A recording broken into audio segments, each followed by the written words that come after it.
So this is my group. Sure, I can't hire you for full-time. I'm like, I really can't, so keep my number. Well, welcome to the first Tweetup. Hopefully it won't be the last Tweetup. For those of you who don't know me, I'm Paul Jarley. I'm the Dean of the college.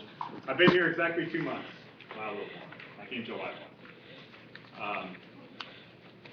If you've read any of my tweets or followed my blog at all, you know that I am a very strong proponent of student engagement.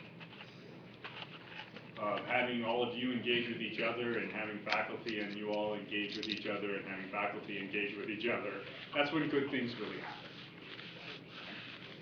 happen. UCF is a really big place. I don't need to tell you that. Probably the thing that challenges me the most every day is just the scale of the place. If you don't know it, we have 8,000 undergraduate students in the College of Business. We have about another 1,000 graduate students. That's a lot of students. You are spread out in Orlando, Daytona, Palm Beach, Valencia. I've visited several of those places. To try to get a sense of what UCF is all about, kind of what its heart and soul is about, what people's aspirations are, where they'd like to see it be taken. You know, my job isn't so much to manage the place on a day-to-day basis. If you send me an email that says, you know, Dean Jarley, I'm having trouble getting into such and such a course, or I'm having trouble with such and such a professor, I'm likely to farm that out to somebody else. And then if it comes back to me the second time, then I might take out my stick, okay? But, because frankly, particularly at this point in my time here, I only know enough to be dangerous when it comes to those sorts of issues.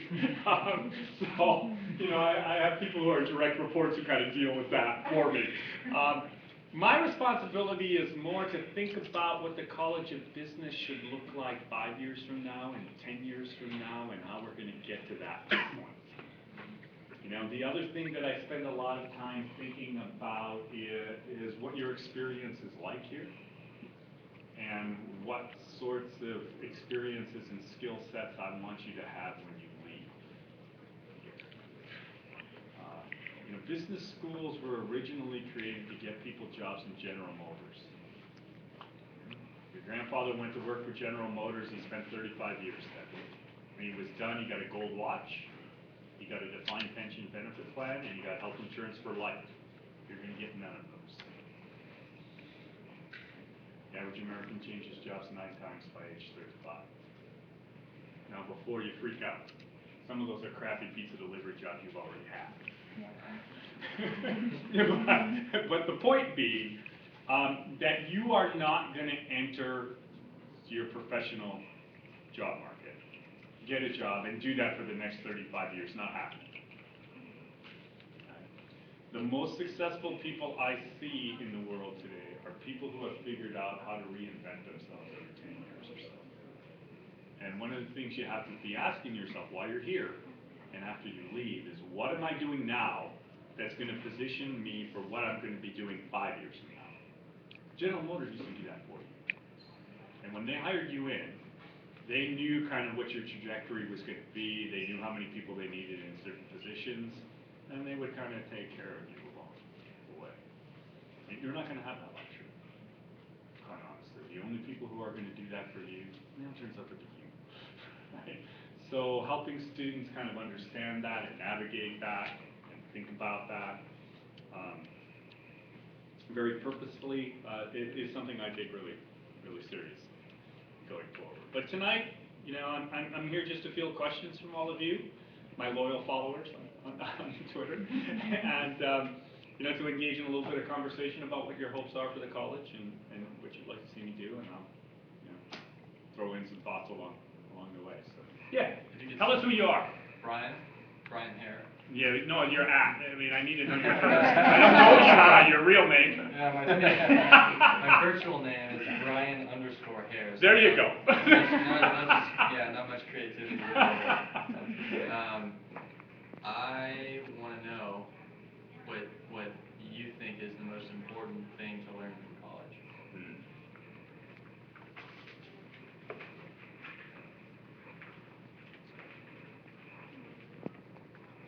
I think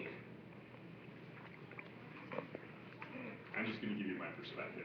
That's the only thing. Yeah, you know, skill sets are important. I don't mean to underestimate them. Yeah, absolutely. Okay, and from a skill set standpoint, I think there are two that matter the most. Okay, learn how to do math and learn how to write. And I think I've used this on a blog post before. I have a really good friend, Brad Wimmer, who's a econ faculty member at UNLV, and I'm trained largely as an economist. And I remember Brad telling me one day, I tell the students, if you can do physics and you can write, you'll do just fine. Yeah, that's right. Math geeks are taking over the universe. Get over it. Quite frankly, you can't have enough math. Every day I get up, I wish I had more math. Secondly, you can have really elegant ideas, but if you can't communicate them to anybody, man, they're not really worth a whole lot. Quite honestly. So figuring out how to communicate, particularly writing skills, I would say extremely important. Don't leave without getting those two things. After that, it becomes a little more complicated, I think. You want to think about how you're going to differentiate yourself in a way that you're kind of passionate about. You know, life is really kind of simple, honestly, in the sense that if you don't love what you do, you got no shot at being successful at it.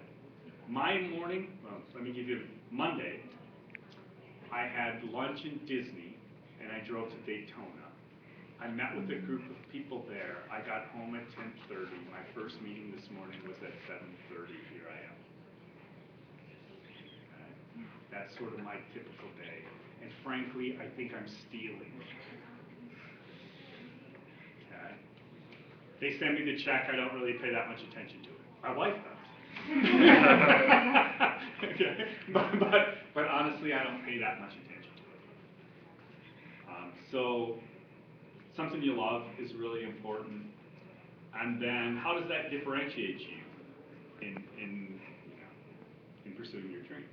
So for me, it had to do with, I have a very diverse skill set. So to give you some sense of this, I've started programs at both the undergraduate and master's level. I've taught in France, China, Greece. I've started an MBA program in Athens. I have kind of a unique skill set here that, frankly, makes me attractive for these kinds of jobs. Honing your communication skills, that's something I do every day. You know, as a leader, you cannot communicate enough. It's not possible. Sometimes I get tired of hearing myself talk because I have the same 4 or 5 talking points over and over and over and over again. Right? But think about how much information you're bombarded with every day. Right? How many of you pay no attention to your university email account? Admit it.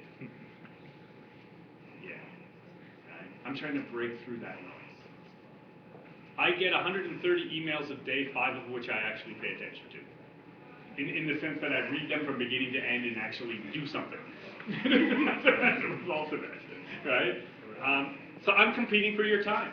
I'm always competing for your time and your attention. And you know, the reality is I'm only relevant to you for brief moments. And I have to hit you when you're paying attention. Yeah. Is that why you decided to start interacting with us through Twitter? Yeah, because that's, it's well, an easier way to catch us in a brief moment, yes. and we can not have to read through long, lengthy. The primary reason I do it, okay, and the primary reason I'm really big on social media in general, is it's one of the few ways I can get my message out unfiltered to all of you. I don't want to push this point too far, but you know, my day isn't unlike in some ways the president's in that I get handled a lot. You know, I get moved from event to event. I get it in the morning, Emery hands me my schedule. Here's what you're doing today, right? And 5 minutes before I get there, I think about what it is I'm doing at that time. And that's a pretty quick-paced day. It's really easy to lose touch with what's going on when you do that. When I was at Kentucky, University of Kentucky many years ago, one of the biggest employers in Kentucky is UPS. Anybody know UPS? You know what you do for the first 6 months in UPS no matter what job you have in the company, you drive the truck. You know why you drive the truck? Because that's what UPS does. It delivers packages, right? And the organizational view is, if you don't know about the package delivery business, you don't know UPS, you can't possibly manage it. Sort of taking that with me. The point of production here is where students interact with faculty in the classroom. If I don't understand that, I don't understand anything about UCF. I can create all the plans I want, but frankly, they're delusional, unless I understand that part of the process. One of the ways I do that is communicating through Twitter, getting a sense of kind of what students are interested in. My blog allows me to give a little longer message to students about what I'm thinking, what I think they should be thinking about, you know, where I think we're going to go as a college. It allows me to get meetings of 30 minutes each. Okay. I will tell you that more than 80% of the people walk into my office and say, I've been here X number of years, anywhere from 2 to 28, and I've never been in the dean's office before. And I've never had 30 minutes to talk to the dean about what it is I think is important. Well, you do now. Right? It's fun. I'll get you. I just never knew the dean's name. Yeah, it's funny because I get two reactions to it. Oh my God, I've been called to the principal's office. Something really bad is about to happen. Right? You get a few of those. Or, oh my God, no one's ever asked my opinion before. Let me tell you. And I've got to remind them they have 30 minutes. I think when you engage people, you get a lot of great information. And you can light fires under people that way. But you've got to be willing to listen to them and understand kind of where they're coming from. Now, that doesn't mean you're going to satisfy everybody. I'm already saying some things that are really provocative by standards here. Okay? I know we'll be where I want us to be as a college when we're sitting across from a perfectly good student who tells us what they want to do, and we turn to them and we say, well, then I'm sorry, UCF isn't for you. That's not what we do here. Go to Florida. In order to know what you want to be when you grow up, you have to know what you're not going to be when you grow up. Those are two sides of the same coin. And that's a tough thing for a lot of public universities, particularly young ones. Right? I mean, the message typically is, come as you are, experience the place as you may, leave as you'd like. Not a distinctive value proposition that people are going to pay for. So what's your solution to it? We need to define a culture here that provides students with the set of qualities that we want to imprint on all of them. It doesn't matter if you're in econ or accounting or marketing or management. Okay, so the conversation I've started is, if you can pick 3 characteristics that you want every student in the college to have when they get out, what would they be? I realize there's a list of 154 we could write on the board. Okay, but we're going to pick 3. Tell me what they are. Is it that I want to make you risk takers? That's different than knowing how to calculate risk.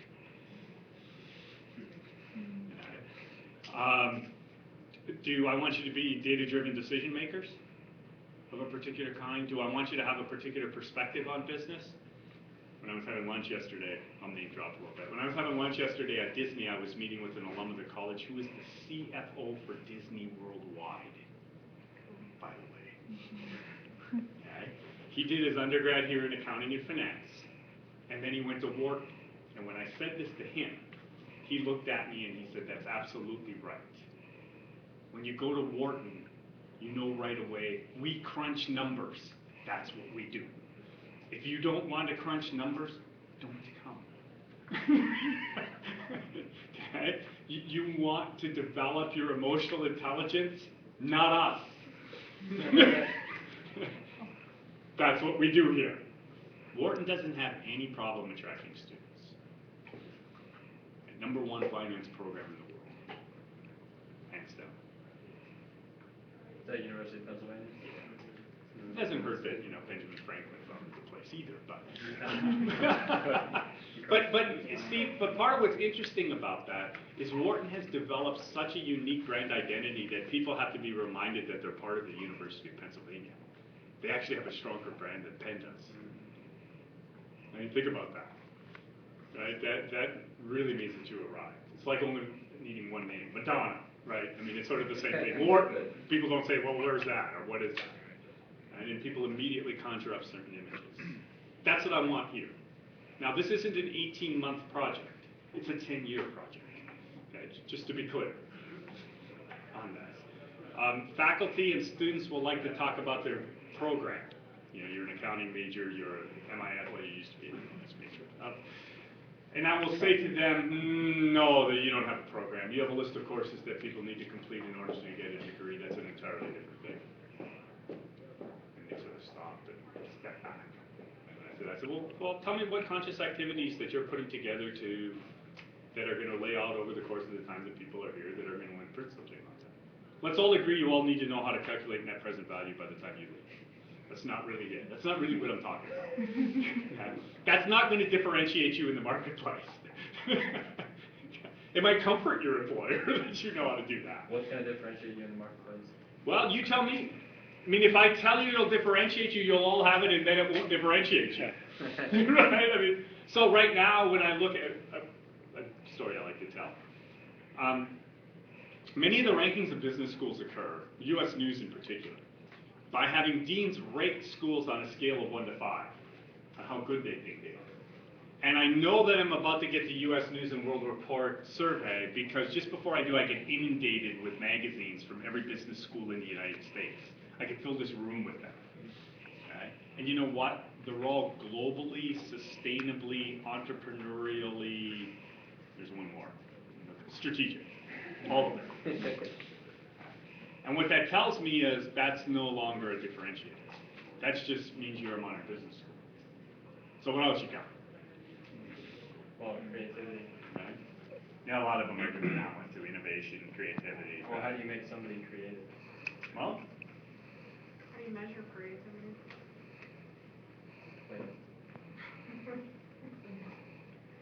Curious. I wouldn't, creativity isn't a dimension I would stress per se.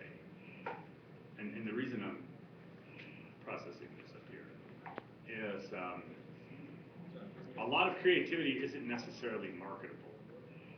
Oh, I mean, a lot of it is actually right? Seen as crazy. Yeah. Well, and sometimes eventually what's crazy becomes the norm, but that can take a long process. 10 years, you to said do, 10-year process, right? Yeah. So, I'm not.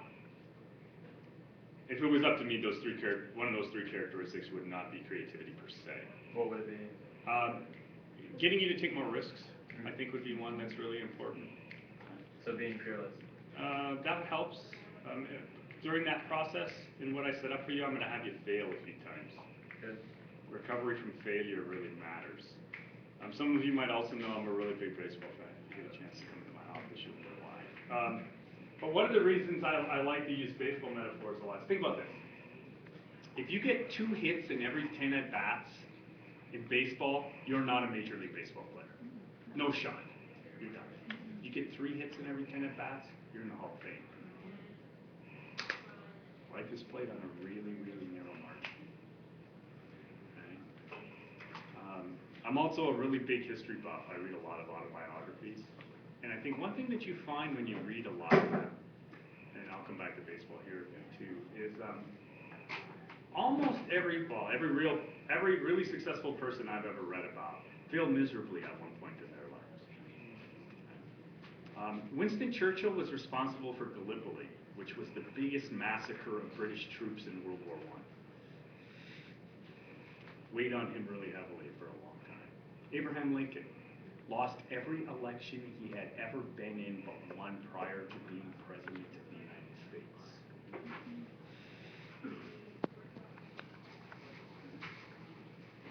27% of pitchers in the Hall of Fame led their league in losses at least once during their career. Think about this. I'm estimating here. There's been more than 100,000 pitchers, I'm sure, in the history of baseball. There are less than 100 in the Hall of Fame.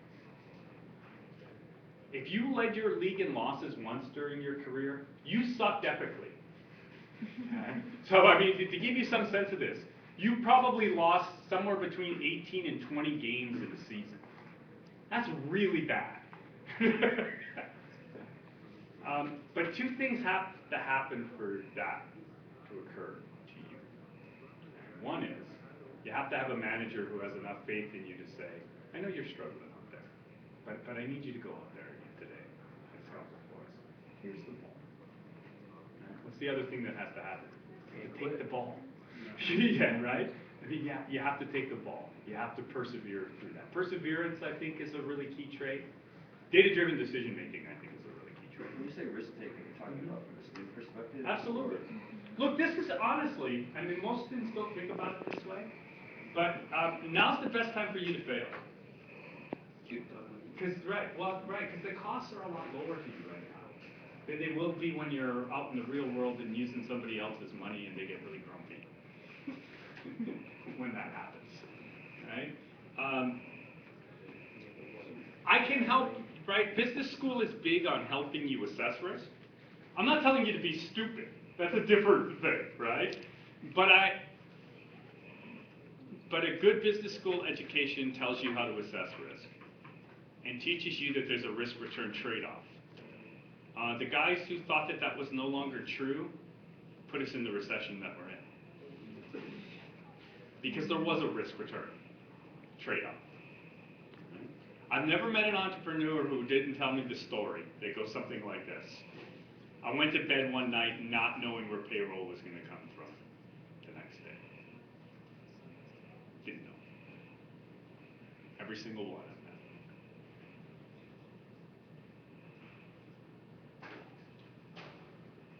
So how do you think we build a culture of risk takers at UCF when traditionally higher education is not, it's similar to the banking industry, it's very slow moving, very risk adverse. How do you foster a culture of risk taking? Well, I think a couple things. Okay. First, I think you have to explain to people what the objective is and why it's important. You have to bring people together to talk about how we're going to create these kinds of experiences for students and faculty. And you want to make sure that people aren't punished for taking good risks. But you know, faculty are kind of already accustomed to that. And we do this in a couple of ways. Okay? So here's the deal when I hire a faculty member. You're going to teach 6 hours a week. The rest of your time is your own. Go do something interesting. If in 6 years you can convince me and your colleagues that you did something interesting, I'm going to give you a job for life. If you can't, you're going to be looking for another job. If you need me, call. That's the deal. Okay. About a third of them make it. Once you do make it, tenure is essentially a device to encourage risk-taking. Right? You can work on projects over longer periods of time that may or may not pan out for you, but you know you're not going to lose your job as a result of that. And yes, universities can be bureaucratic. I'm not here to argue with you with that. But the discovery of new ideas is really hard. If you have one really good new idea in your whole career, you've had a really successful career. They write books about it. And it takes a lot of effort by a lot of people to produce that. Turn it inside. So honestly, universities they understand that. And they already have some processes in place that help you along the way in that. You know, I think one of the worst things that happens is your parents, to be quite candid with you. A lot of students are told, go to business school, you'll get a nice secure job in that. And I remember picking a fight with a guy from the Chronicle a while back on one of his blogs where he was saying, you know, college no longer guarantees you success. And I wrote, who the hell told you that? I mean, who the hell told you that it ever guaranteed success? That's a ridiculous proposition. Nobody guaranteed my success when I came out of college. It's a tool set. It's up to you to figure out what to do with it. Right? That's all I'm giving you here. Is a set of tools, and I'm giving you some people who give you some constructive feedback, hopefully, on your performance while you're here. It's a data point. How do you empower people to use the tools? Do with it what you may.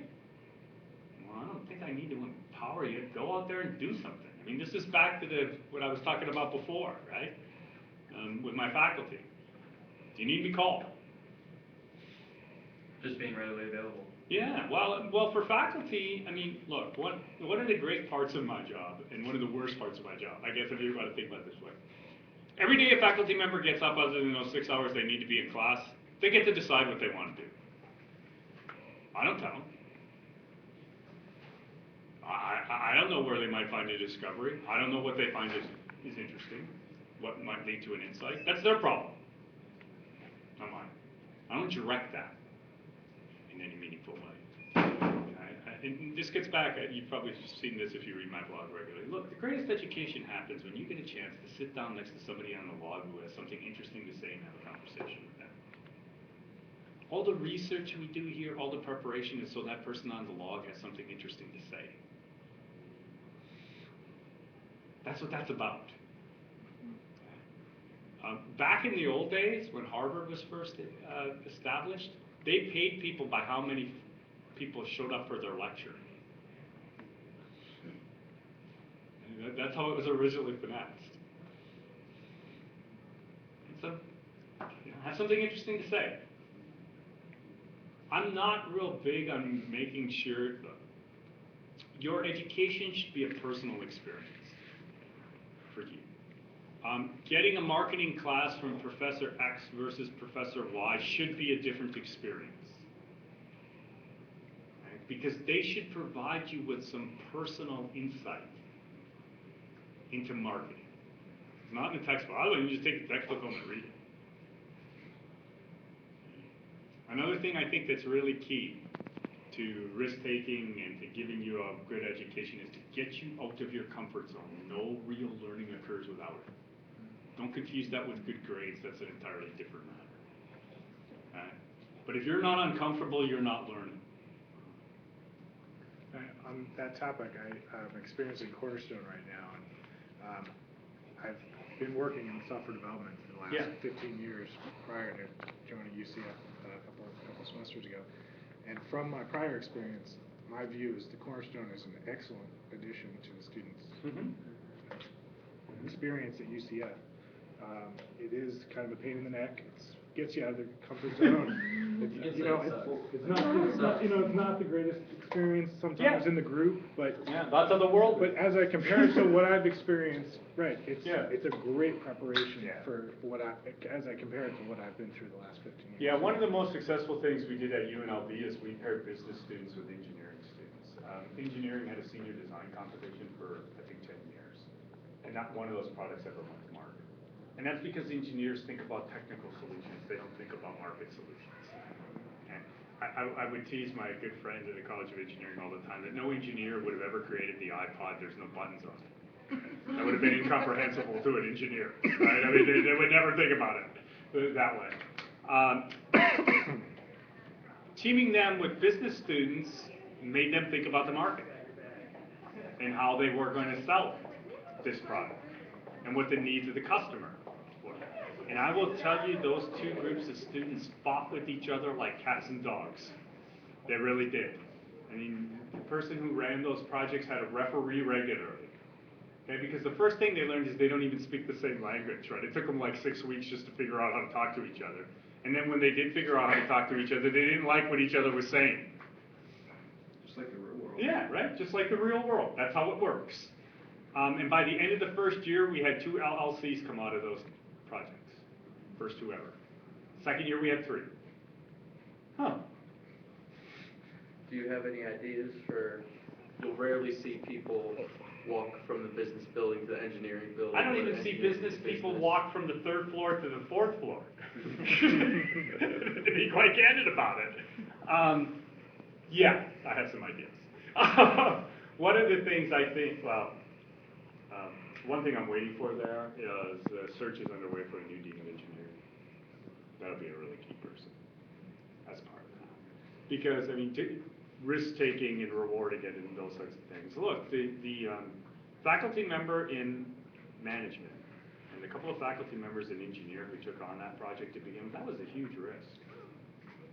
It really was for their careers. It was really time-consuming for them to get that off the ground. And, you know, the payoff wasn't that clear for them. They gave up time that they could have spent on research, trying to make themselves famous during that period, but they believed in the concept, right? And they believed that it would have returns for both the college and for the university at large. And it has. And I think it will continue to do that. So in the next couple of years, when we all graduate and become alumni, you say there's a giant 10-year plan for the college. As alumni, what can we do to help facilitate a plan of action so that future UCF business students can learn and experience and have this Couple things. stigma that we don't have? Couple things I would say to that. I'm going to come back to this engagement notion. I think engaging with young students to help them understand the opportunities that they have and how they should spend their time here is really, really important. When I first started mentoring programs, I used to bring in really senior people to talk to students. You know, people who had really made it, CEOs, those types. And honestly, those people were really generous with their time, but they didn't really resonate with the students much because the students didn't see them as like them enough. You know, what's this old guy up in front talking about?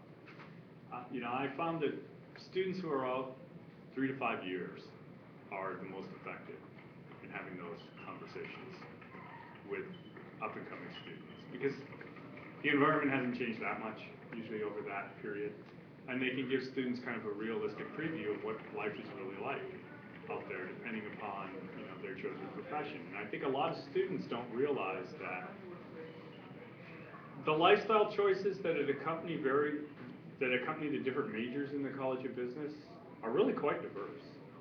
Okay? So I have a daughter who works for Deloitte. She's an auditor. Okay? And in the first 2 years, she spent many a night counting inventory in some town you never heard of on a Friday night. She bills $1,900 a year, which means she's working $2,500 a year in bills. That's a very different kind of lifestyle choice, let's say, than going into real estate would be, or working for a marketing firm would be.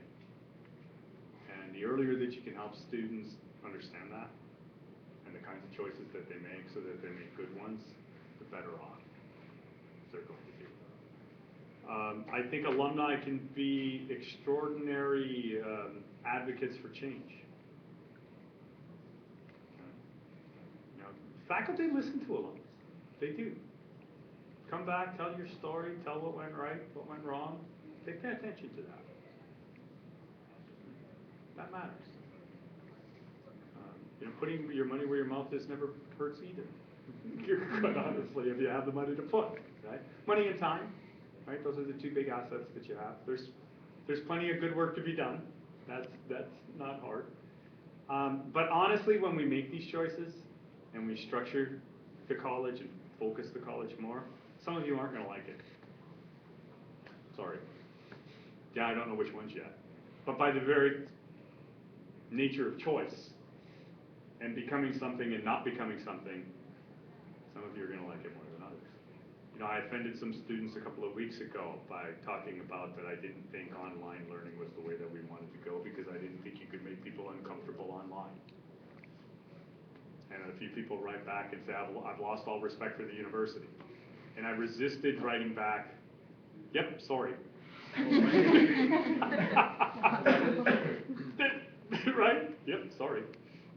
Well, To piggyback on that, I'm sure this is a question you feel probably multiple times a day, but with the size of the college right now and the student-to-teacher ratio in some of the large lecture classes, is that something that you see this college continuing to do over the next decade, or something that you'd like to move away from?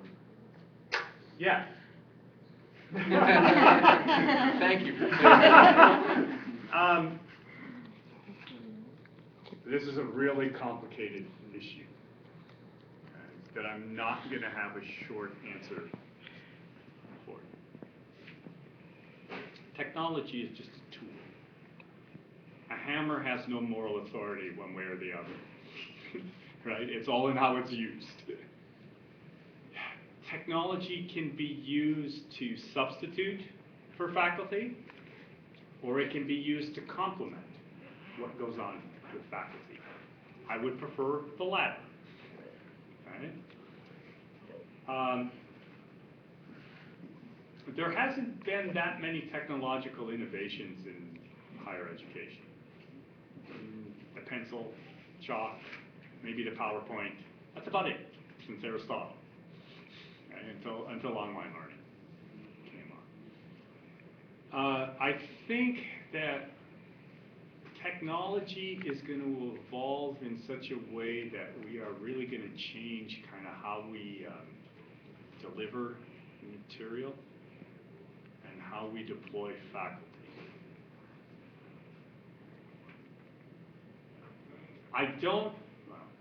I'm not a big fan of lecture capture because I think it's too passive.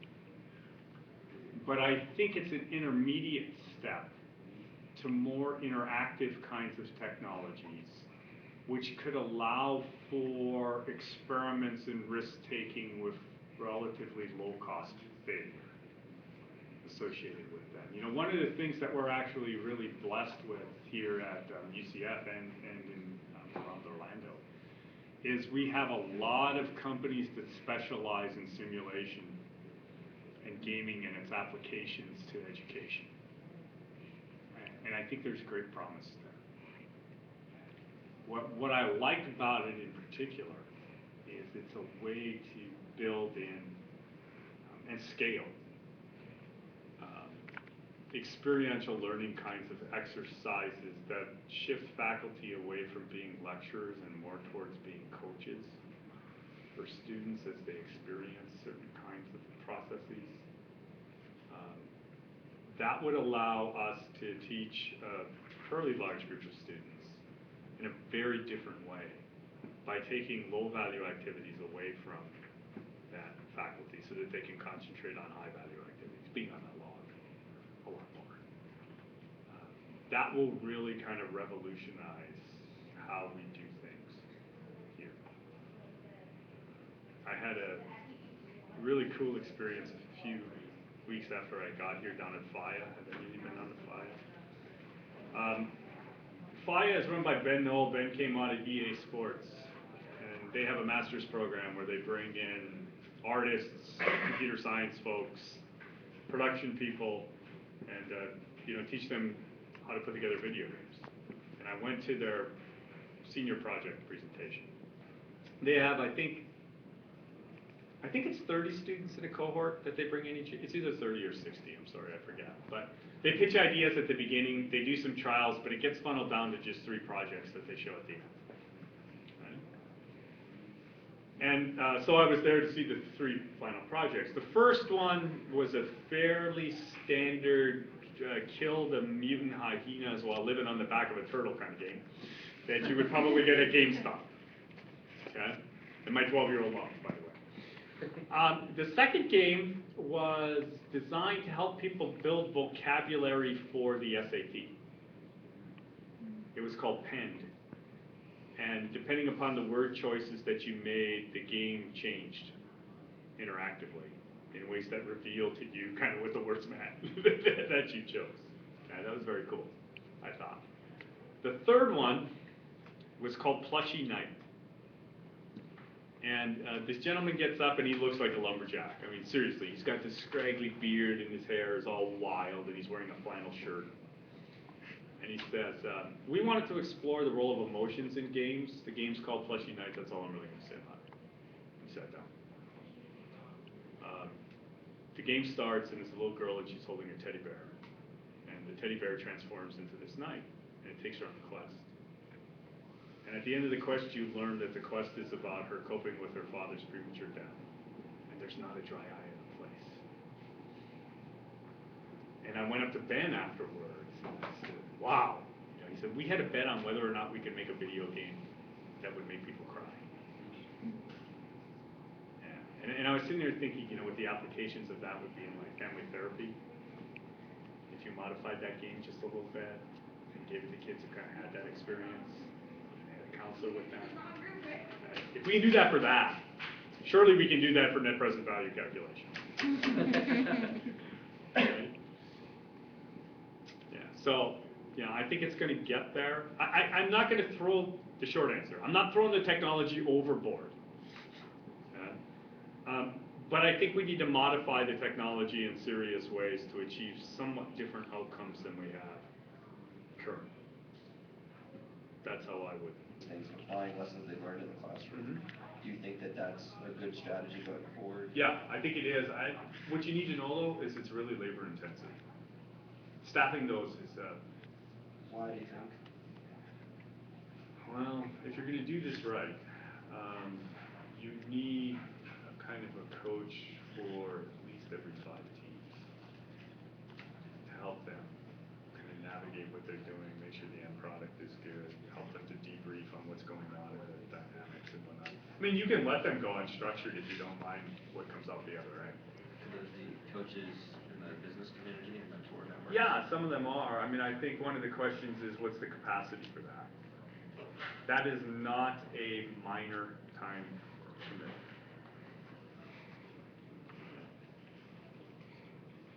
That would be the challenge, I would think. That doesn't mean we shouldn't try, right?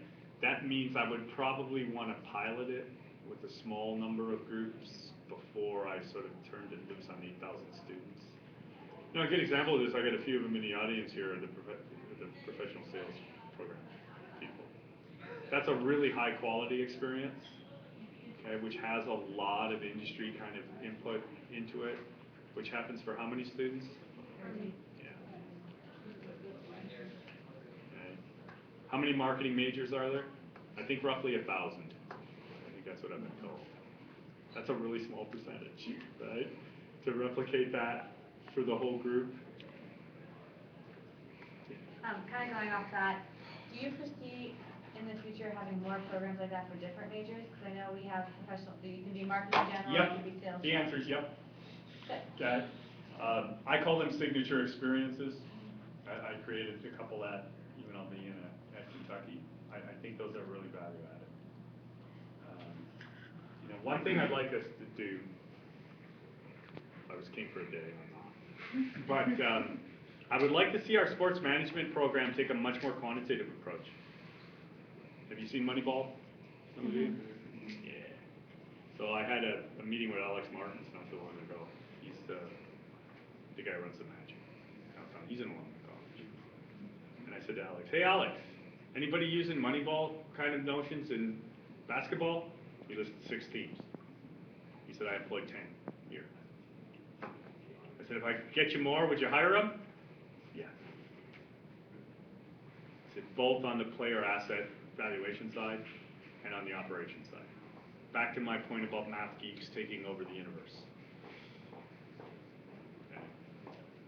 And seriously, if you want to compete for those kinds of jobs, you need at least a minor in math to do it. Probably one in statistics too. I have a daughter who does that.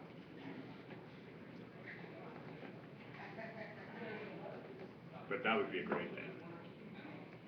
For example, would I have 1,000 students in it? Nope. 30 maybe. Maybe. 10 more likely. Yeah. You know, they were mentioned earlier about the cornerstone.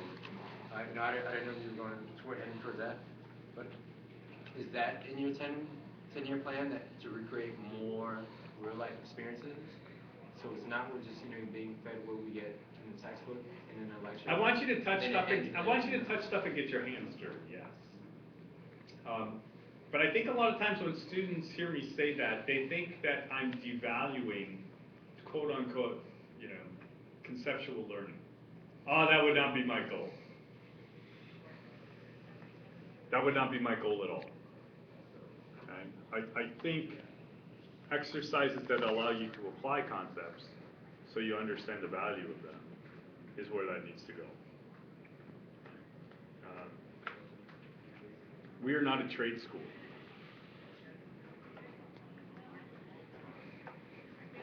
Nor will we be in the time that I'm here. Do you feel like Cornerstone is a differentiator for the College of Business? Are there a lot of other programs? Yeah, there's quite a few, actually. I mean, service learning projects are pretty common these days. Having student-run consulting operations of one kind or another, usually at the MBA level, not so much at the undergraduate level, are pretty common these days. Business schools have kind of had a giant swing in the pendulum. So back in the 1950s, there was a really influential report by the Ford Foundation, which said that business schools were too much like trade schools. They were too trade-oriented, and they needed to provide higher-level skills. So I remember when I took my first job in a business school at Iowa, this would have been in '86, they had just stopped courses in typing. It wasn't that long ago. And faculty who had come out of business practice were replaced by people who were really trained as social scientists of one kind or another. Most business school faculty come out of either an economics background or out of a psychology background, in general. You can throw in a few sociologists too, but those two groups would by far dominate what you'll find in a business school, and the theories usually come out of those two kinds of environments. Frankly, that has done a lot for higher education in the United States. And, I think we're one of the best kept secrets on the planet in that regard. Graduate education in the U.S. is eons in front of the competition worldwide. It's not even close. There are very few students across the world who wouldn't give their arm to study graduate work in the United States, no matter what discipline they happen to be in. And that's a result of that investment in research and concepts and all of that. And those really matter. If you don't believe they really matter, you don't believe in universities. That's okay. I mean, you're free to not believe in them. But that's at the heart of what we do. And if there isn't that research and training and pushing of new concepts and new empirical methods, we're not doing anything. All right. Good faculty are both trying to teach you what best practice is now and think about what best practice should be 10 years from now. Okay. That's sort of when you're on the cutting edge. Some faculty are more on the cutting edge than others. That's always true. It's true of people in general. But that's how that gets done. So I wouldn't want to lose that. At the same time, I fully recognize, and I think most people do in business today, that learning sticks when you get your hands dirty on it. Right? You get to touch it, you get to roll around in it. Conventional wisdom, the rule of thumb is that if you want to perfect a skill, it takes 10,000 hours to do it. Whatever it is, that's 5 years. You're not going to perfect anything here. Think about it, I mean, you don't have time to do that. Quite candidly. We can introduce you to it, we can start you on your way, but if you're going to perfect it, honestly, you're going to do that after you leave here.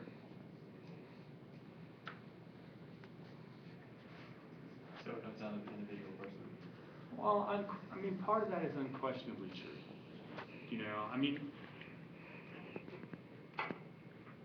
my job is to offer you a good experience. Okay? But how you interact with it and what you take away from it at the end of the day, yeah, of course it's up to you. But I think if you have a strong culture at the beginning, people understand kind of what they're getting into, and they'll make a buy-in decision earlier. Okay? If you decide to go to Baylor and you don't understand that it's a Baptist institution where you're going to go to church every Sunday, you just weren't paying attention. Okay. If you go to Wharton and you don't understand that you're going to be crunching numbers all day, you're just not paying attention to this. And when you go to Wharton, you just say, gee, Wharton, I didn't know that was the deal. I want another deal. You know what they're going to say to you? Find another institution, right? That's not what we do here. Okay. Yeah. Wharton crunches numbers, what do you want the UCF graduate program to do?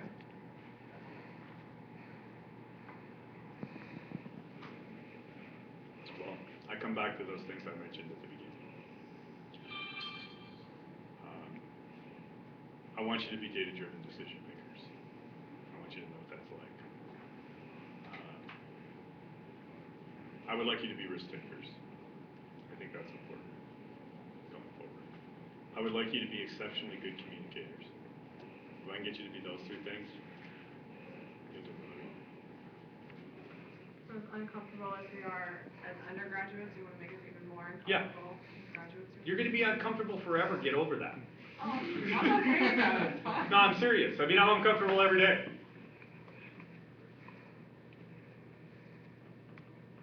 Life. Beats being bored. Going after that, you said that you started to speak with, you've had meetings with all the faculty who work for you. Mm-hmm. What have they said? Do they agree with you that those are the three things, or? No, we haven't. That'll take a wider conversation. Okay. I'm just priming them for that. When I say to them, when I'm out in the community and I say that I'm from UCF and I hear that we're big, and I don't hear anything else, and we need to have 3 more sentences, they all nod. Everybody gets that. Okay. I would be shocked if I brought them in a room and they agreed in an hour what those 3 characteristics would be. And that would stun me, because they weren't attracted by a specific set. Right? They came here thinking they could do whatever they wanted within pretty broad parameters. They bring kind of their own value set to that. So that's going to be a bit of an education process, which will entail both some input from industry and kind of how they conceptualize it, a good hard look at ourselves and what we think we can deliver going forward. Not every characteristic I think you can imprint on everybody. So we would have to have some serious conversations about what are the experiences that we want to give students to make sure they get that. Right? One you hear a lot about now is to give people a global mindset. Can they identify 3 countries on a map? Let's start there with their global mindset. But so that'll be a conversation going forward. But that's a 6-month conversation, not a 6-year conversation. And it'll be what you look for is where there's some sense of agreement among those people who are most likely to actually do something about it. That won't be everybody either. It never is. Yeah. And I know there isn't, definite answer, there isn't one answer to it, but how do you do that? How do you go about changing the norm of the culture and what students do outside of the classroom, and then how to get faculty to interact with students outside of the classroom? Well, the first thing you do is you model that behavior by doing it yourself.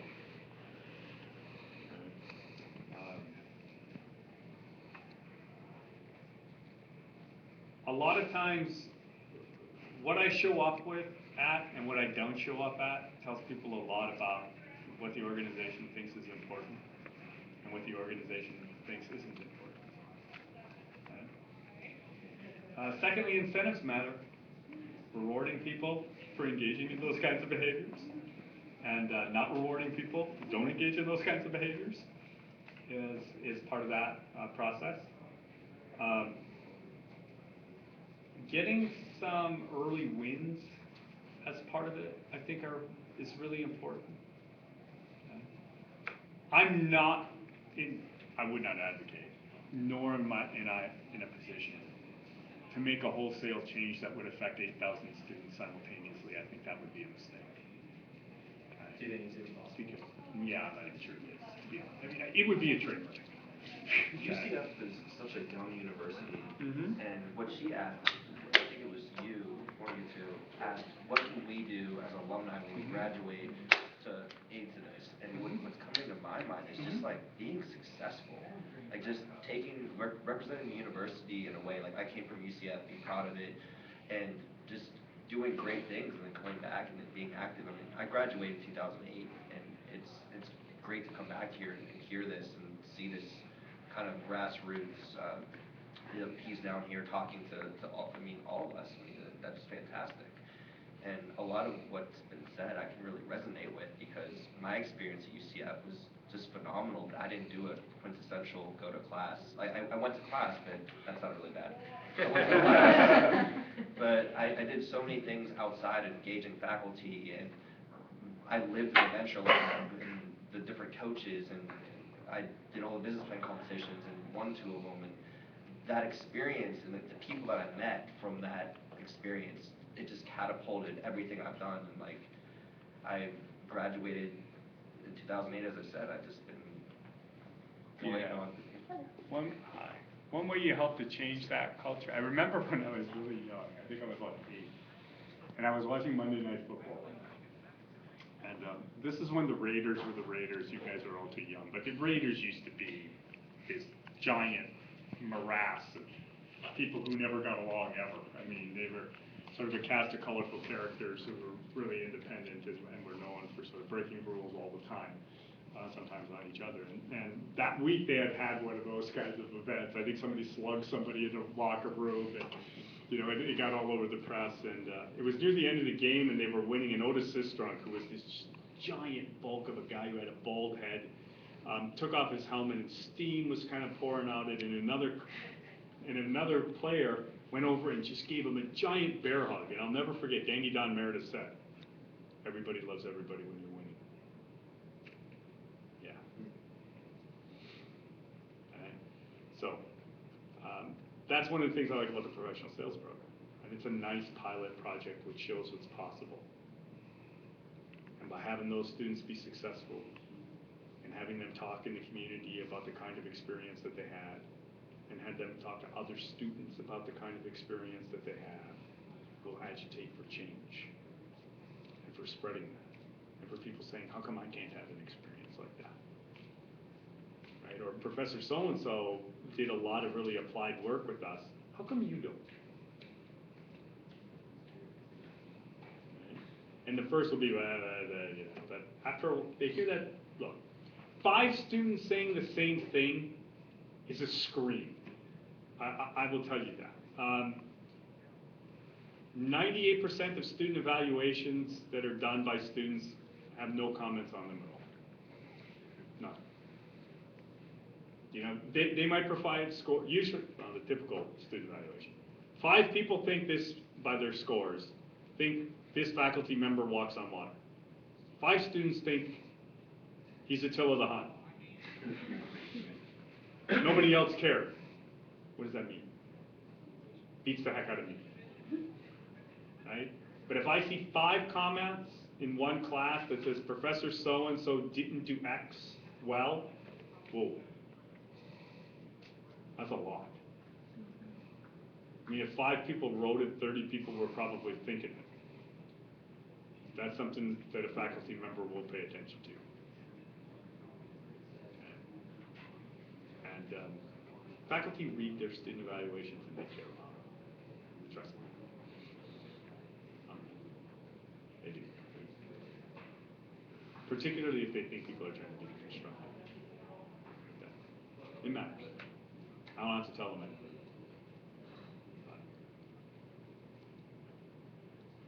What do you want to know from us?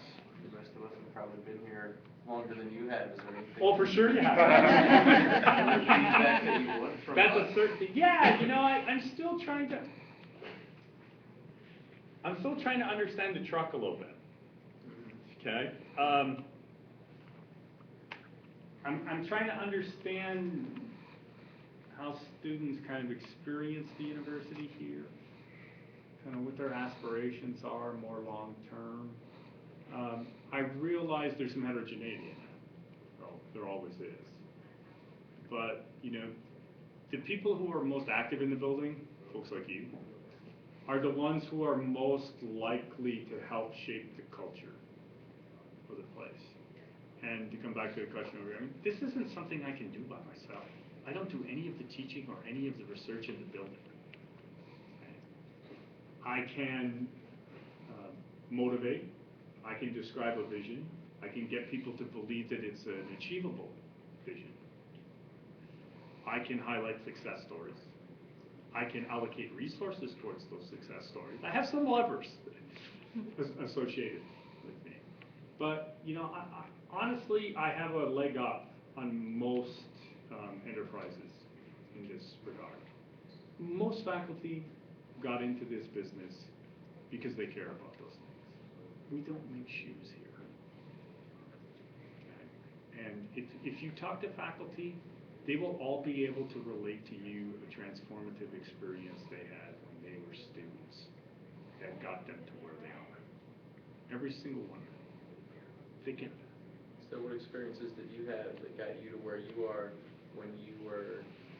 I can think coming of, right you up know, to I was it. telling somebody, I'm gonna be mindful of the time here. Good, I've got yet another event. I was telling somebody, you know, when I first went to the University of Michigan, I was gonna be an astronomer. Thought it would help me get girls, watch astronomers at night, seemed like a really great thing. Physics, not so much. Okay, so then I tried psychology and wasn't really a hugger. Didn't care about people's feelings all that much, apparently. Walked into an economics class with a guy who was teaching economic history, loved it. Got to spend some time with that guy. Asked him how he got to be where he was when he grew up. Spent some time with me, influenced my thinking about what I wanted to do. Then I got to go to work for one of the research units on campus. I was doing stuff I was interested in, kind of got hooked that way. You know, I think those are really transformative experiences. I'll never forget the first conversation I had when I got to the university. I grew up in a town of 3,000. 100 miles north of Green Bay, Wisconsin, to give you some sense of this. So I grew up north of the frozen tundra. Okay? I walk on the campus at Ann Arbor. First question I got, what was your SAT score? What'd you say? I told them what my SAT score was. That was the kind of culture there. Yeah. So what do you want us to say when we're at our SAT score? Why? No, I think my point there is that's how academically competitive of a place that was, right? So you're saying that shouldn't even matter? No, what I'm saying is that they were inviting you into that culture.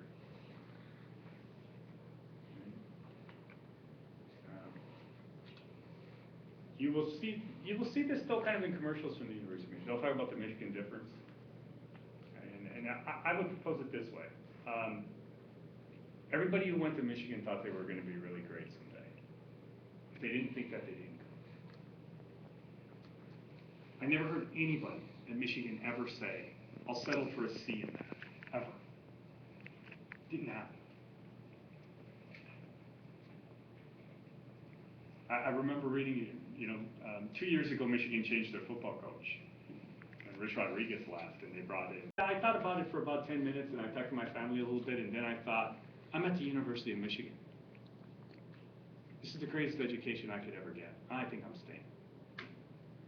I was the quarterback. Saying that. And I can tell you 100,000 alumni went like this. Yeah. You don't want to shoot for greatness? Don't come here. Do you want to talk about class being too hard? Don't come here. It's kind of not what we do. If you want a softer, gentler experience, fine. Right? But what that first student did is he smacked me in the mouth, academically. Welcome to campus. Don't be confused about that. Yeah, time for one last one. Go ahead. Last time? Okay. Yeah. This might be a little, I don't know if this is important or not, but because we're such a large university, Mm-hmm. does that give UCF the stigma of being easy to get into? I don't think so. I mean, look at the other 10 largest universities in the United States. We would kill to have the academic reputation of any of them. People will flock to quality. That's not really the issue in my mind. It's not about being big or about being small. It's about what you're trying to achieve and how you're trying to achieve. I don't lose any sleep at night ever. Sitting there thinking, boy, you know, if we just doubled quality, we would have half the number of students. We might have 3 times the number of students. I don't know. Yeah. That's not a downward sloping curve. In my mind. Now, the limits to what we can do well, that's a different issue. Okay. I do think that's a different issue. I think right now we're really strapped in terms of resources to do as many things as we're currently doing well. That's a real issue. Do you think that's a function of not having successful alumni giving back to the school? No, I think Being a young that's university? part. Yeah, it's about being a young university and still having a budget model that's less than optimal, I guess. Let me give you some comparative data for a minute. Let's get one line. When I was at UNLV, the operating budget per faculty member, this is the number I look at to kind of tell how wealthy a school is. And I use those 2 numbers because everybody counts them the same. Okay. They don't all count students the same. That gets really kind of complicated. Operating budget per faculty member was about $270,000. Okay. Operating budget per faculty member here is about $340,000. Okay. That includes all staff, everything. I'm not talking about what faculty are earning. I'm talking about kind of the whole operating budget. At my alma mater, the University of Michigan, $850,000. What portion of that was alumni donations versus? Oh, tiny. I'm trying to remember, does anybody know off the top of their head what the value of the UCF endowment is? I think it's about $100 million, if I remember correctly. You know what Ross gave the University of Michigan's business school to name the business school the Ross College of Business? $100 million. Yeah. Right. That's something we're not going to invent overnight, but all the reason more why that differentiation strategy I was talking about is important. I can't compete head to head there. Okay. So if I'm out-resourced and I'm outmanned and I'm less well known, copying them ain't the way to beat them. I got no shot at doing that. So I got to offer a different experience to people. I enjoyed this a lot. Should we do it again sometime? Yeah. Sound good? Yeah. All right. Where's your office? I'll get you I on. don't know policy. Come up there, 1 floor up. My door is open, but my calendar's pretty full. Yeah, we'll warn you about that. You're probably better off making an appointment with Anne-Marie, who's my assistant, who controls my schedule. I don't put things on my own schedule. That leads to bad things happening. Thanks again. See you soon. Thank you. Do you want us to leave our newsprint? Yeah, we'll recycle them. Yes. We believe in sustainability.